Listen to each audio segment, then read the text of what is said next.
George Pickens could very well be the biggest storyline of the Steelers versus Browns game on Monday Night Football. We'll break into why I think that's the case, as well as talk about some of the biggest factors that are going to play into this very important early AFC North showdown for the Pittsburgh Steelers. I'm your host, Chris Carter. This is the Locked On Steelers podcast. Let's get into it. You are Locked On Steelers, your daily Pittsburgh Steelers podcast, part of the Locked On Podcast Network, your team every day.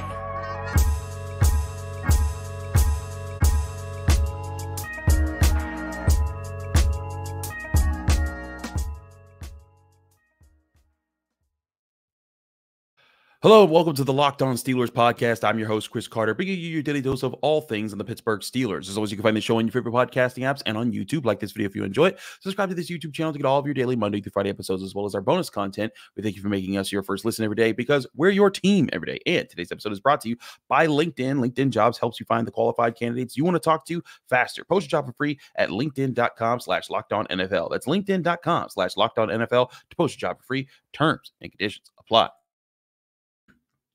Let's get you ready for some Monday Night Football. Steelers, Browns, Acrisure Stadium. It goes down. I'll be there, as well as a lot of the people we have on this show. Alan Saunders, we're going to try to do a late night show with him after the game, so that you still get your taste of Alan Saunders and myself on Tuesday, win or lose with what happens to the Steelers. And then we get you ready for the rest of the week as they try to turn around and get ready to head to Vegas to play the Raiders. But there are a lot of different storylines that you could point to for this game. You could point to Kenny Pickett needing to bounce back. You could point to the history of the Browns, how they haven't beaten the Steelers in Pittsburgh in a regular season game in so long, and all these things. We've talked about those. But I want to get into why I think George Pickens could be the biggest and maybe the most important one. Because not just for his implications as pure talent by himself, but the implications for what he can mean to the whole offense and how that ties itself into recent Steelers history over the past 23 years or so. First and foremost, we have to know the injury report. The Steelers, we know Cam Heyward's on injured reserve now, so he's out of the picture. Diontae Johnson and Anthony McFarland are the only players who are out. Everyone else is healthy. You had even Larry Ogunjobi being in a full practice, no injury designation. One little thing to scare was George Pickens was in a limited practice on Saturday noted for a hamstring injury, but he was not given any injury designation on his game status, which means he'll be good to go to play in this one. So no problems there. But let's get into why I think George Pickens is going to be the storyline of this game, in either direction, if this is for good or bad. I really think this is Pickens' chance to be a breakout player for the Steelers. I mean, he was kind of a breakout player last year as a rookie, but this could be the year that puts him on the map. He talked about how he sees himself as a top 5 NFL receiver. And it's funny because when Chase Claypool said that, everyone was like, oh, okay. But when George Pickens says that, like, okay, not now, but like maybe soon, there's a different tone to it because people see the potential that George Pickens brings. And we saw that potential flash in some of the brightest moments against the Browns last year.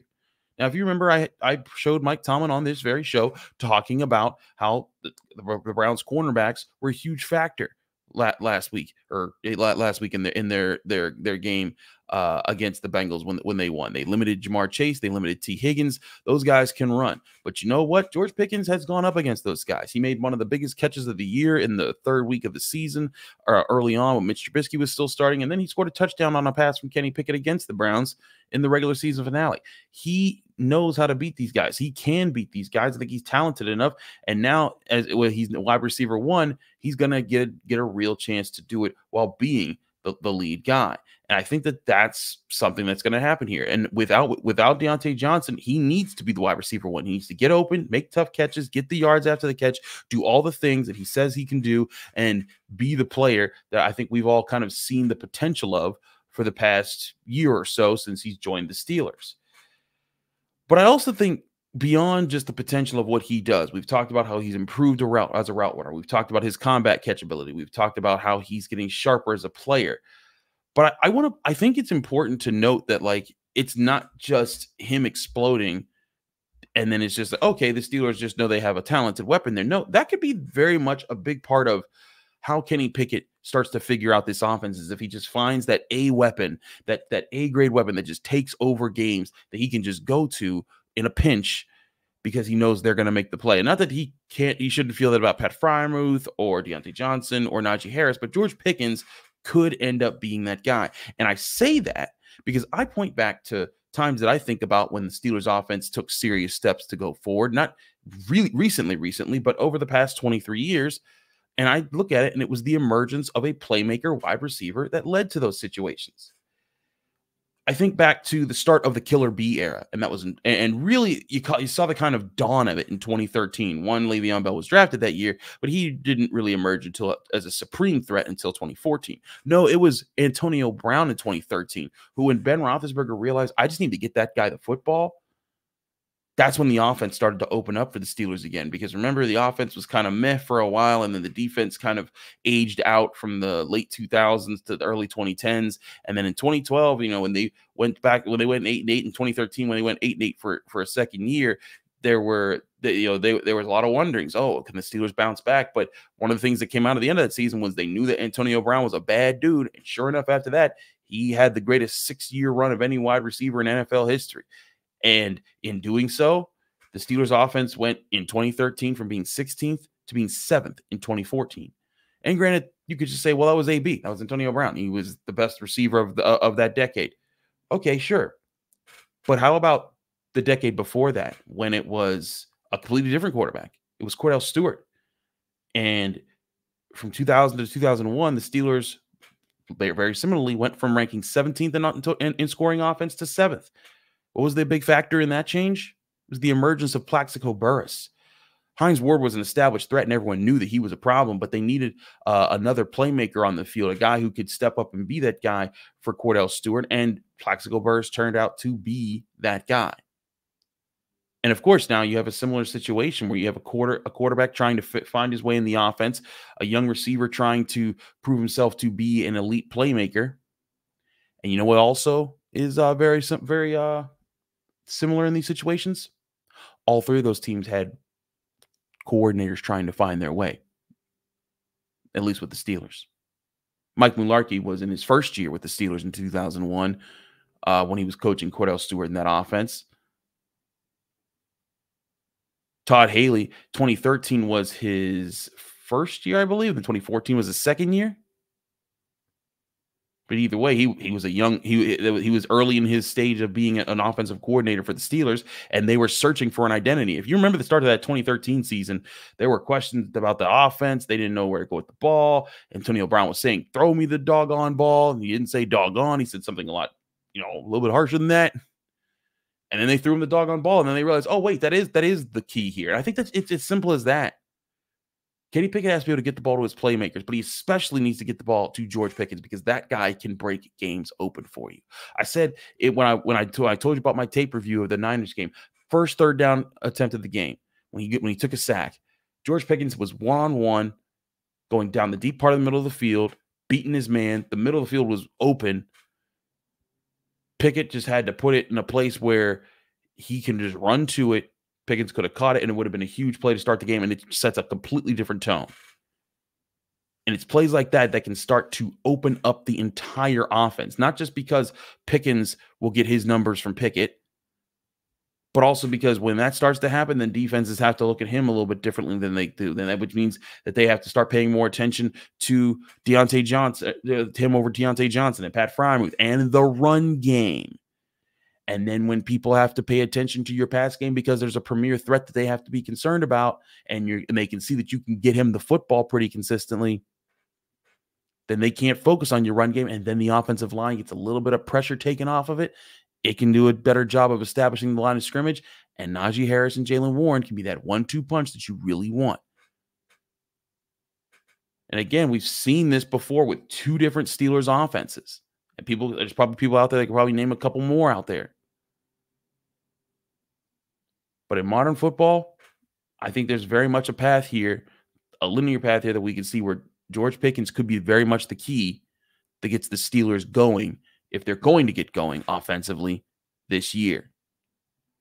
I want to talk about the defensive side of the ball on the other side of the break here because they are just as important. They are going to be vital, and they got to take on Nick Chubb. But I want to talk about the key matchups that I think will be about Nick Chubb and how the Steelers need to handle it, especially with the impact of the loss of Cam Heyward. We'll get to all of that in a minute here on the Locked On Steelers podcast. I'm your host, Chris Carter. Don't go anywhere. But first, we want to remind you that this show is brought to you by LinkedIn. These days, every new potential hire can feel like a high-stakes wager for your small business, and you need the right people on your team to help make your small business fire on all cylinders.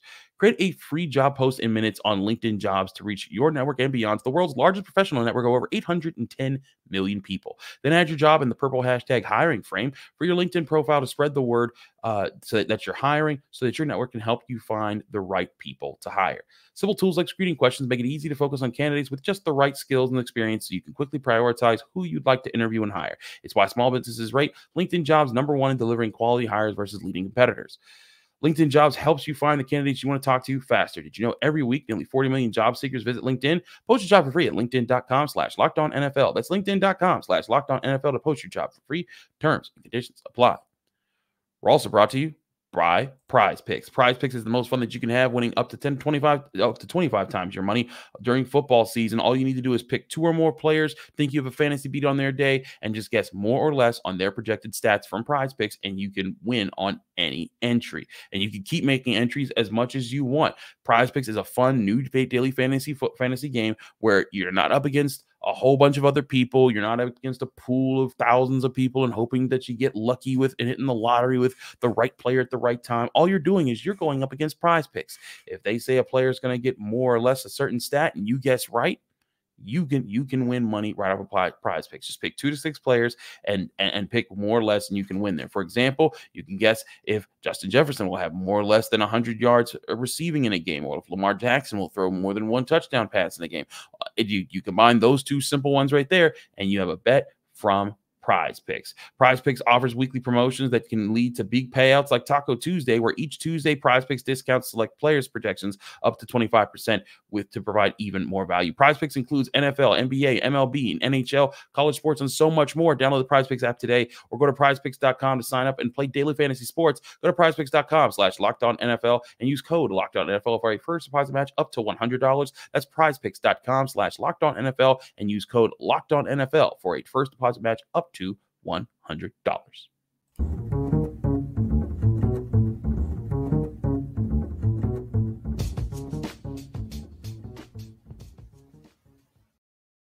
Back here in the Locked On Steelers podcast, I'm your host, Chris Carter. We continue our discussion here today, getting you ready for Steelers-Browns tonight at Acrisure Stadium. But let's get over the other part here. We talked about the offense.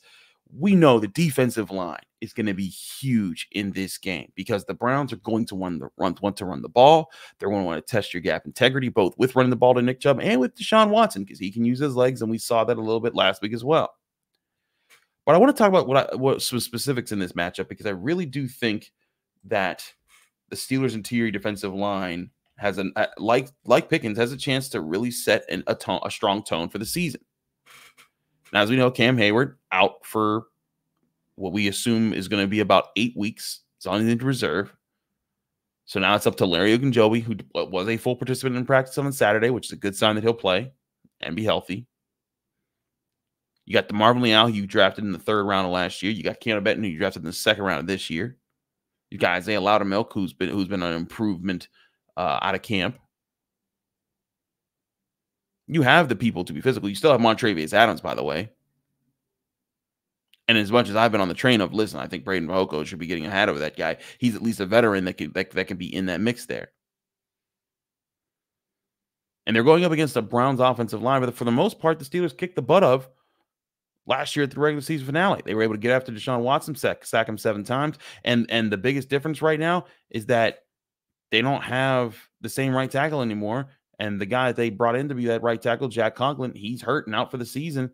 And DeJuan Jones, a rookie right tackles lineup in there, which means TJ Watt's going to go up against him, and Jedrick Wells Jr. is going to have to go up against Alex Highsmith. Highsmith has had his way with Wills a couple times in his career.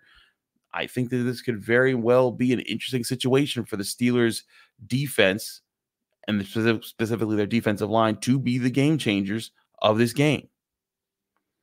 And now, let me make this clear. The Browns ain't no joke in their offensive line. Wyatt Teller, Joel Tonio. I mean, these guys are talented. But the Steelers could be in a position where if their young guns and on the D-line can set a new tone it can change a lot about what the Steelers are looking to do throughout this game, because if they're able to stuff the run, it changes everything. And again, let's go over the players who are involved here. Ogunjobi, you presume, is going to start. But now the question is Montravius Adams still going to start at the nose? And who's going to take Cam Heyward's place? I think Keeanu Benton is going to be a big factor in all of this. He's going to be a guy that gets after people. He's going to be a guy, he's a run stuffer. He's going to be a factor here. But I think the Steelers are going to rotate. What they're going to do is you're going to have Ogunjobi, you're going to have Leal, you're going to have Loudermilk, and you're going to have Adams. And they're all going to rotate between positions here. I think the Steelers need, from this group, a mix of two things. They need one, they need bruisers who go up against the run and shut it down. And they may not make the tackle, but they're keeping their linebackers clean. They're being more physical. They're not getting pushed off the ball to get in people's way. They are dominating the line of scrimmage. That's what the Steelers need. And I think that's exactly who Keeanu Benton's supposed to be. Now, I want to point this out too. It's always been my opinion that, there are certain defensive linemen and offensive linemen who figure it out early in their career and they're fine. They're good to go. But some guys, they need time to build kind of that older man strength. And, I think that's something that Cam Heyward kind of built as his time went on. Not that he built it when he was an old man, but, as you build up muscle year after year after year and you get older and older, there are advantages to that start to happen to you there. And Cam Heyward was a prime example. Cam Heyward was a fantastic athlete coming out of college, but he needed to get kind of stronger for a little bit, and he did, and then he became Cam Heyward.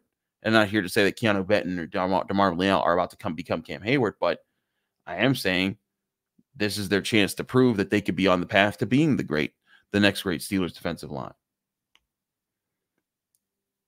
So you're going to have bruisers like Benton, and then you're going to have your pass rushers like Ogunjobi, who, by the way, was getting after the quarterback in that regular season finale last season. And then you still have Loudermilk, you still have Adams, and you still have Leal. And remember, one of the big objectives for the defensive line isn't just to be in the backfield and isn't just to be making plays. It's to be the janitor guy who sometimes cleans up the play because he's keeping the offensive linemen off your linebackers, and you're able to see when linebackers can process. It's something that Ray Lewis used to talk about the Ravens defensive line in the 2000s. Tony Siragusa, a Pitt guy. Sam Adams, those two guys, they used to just eat blockers. And so Ray Lewis was just able to, as a young linebacker, he was able to see whatever he wanted to see because teams couldn't just throw their guard at him. And the key for this group, too, as we know, is slowing down Chubb. I'm not sure you could completely stop Chubb because he's that great of a running back. The key to slowing him down, one, you got to win the line of scrimmage. Two, you got to keep him out of favorable positions that make them comfortable enough to keep handing him the ball off. Keep him under 80 yards. The Steelers are 5-0-1 when he rushes less than 80 yards. But I do think the big thing here, if they're going to stop Nick Chubb, they need to keep him off pace. As much as they need to win the line of scrimmage, as much as this defensive line needs to push guys back, the rest of the group, the TJ Watts going up against DeJuan Jones, the Alex Highsmiths going up against Jedrick Wills, the Steelers offense, they have to do things to put the pace of the game away from being able to just rely on Nick Chubb to just get you out of there. And if they do that, I think that's the Steelers' best ticket to success here on Monday Night Football. I want to talk to you guys because a lot of you guys have asked questions about the rookies and why aren't we seeing more of the rookies when we heard so much of the rookies. I heard you. You'll get my take on that at the other side of this break here on the Monday episode of the Locked On Steelers podcast. I'm your host, Chris Carter. Stick with us. We still got more to discuss here. But first, I want to remind you guys that on top of all of that, this episode is sponsored by FanDuel Sportsbook, the #1 sportsbook in America. That's FanDuel Sportsbook, and you can get on the action right now as the NFL season is rolling at high speed. New customers who bet $5 can get $200 back in bonus bets guaranteed when they bet those $5. Plus, all customers who bet $5 also get $100 off NFL Sunday Ticket for YouTube and YouTube TV. Now is the time to join FanDuel. The app is easy to use, and you can be on everything from from player spreads to player props and more. So visit FanDuel.com/lockedon and kick off the NFL season with an offer that you won't want to miss. FanDuel, official partner of the NFL.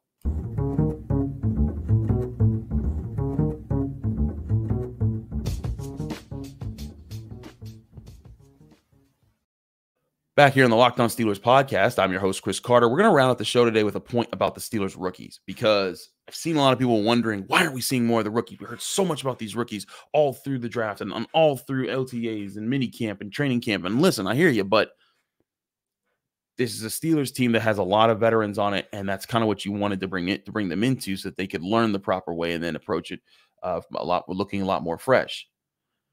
But things happen, and you're starting to see guys start to get some opportunities. Broderick Jones got a few snaps after Chukwuma Okorafor got hurt against the Niners. Joey Porter Jr. also only got a few snaps, but as Mike Tomlin kind of explained, that was less about them not trusting Joey Porter and more about like they put him in for specific packages, and the Steelers defense just never forced those packages to have to occur because the Niners ran the ball too well and kept ahead of the chains. But still, you want to find a place for him in your defense. That's why you drafted him. And I think that's where the Steelers have to find something there. But also, I think it's important for people to remember, it's important to have patience when looking at the development of a rookie. Cam Heyward didn't start right away. He was a guy that took time to develop. And look at how he developed.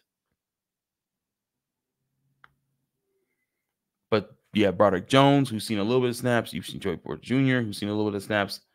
But the guy who's going to see a lot of snaps, I think, Keeanu Benton, who we were just talking about. That dude lives for the spotlight. He lives to be physical. He's just all about it.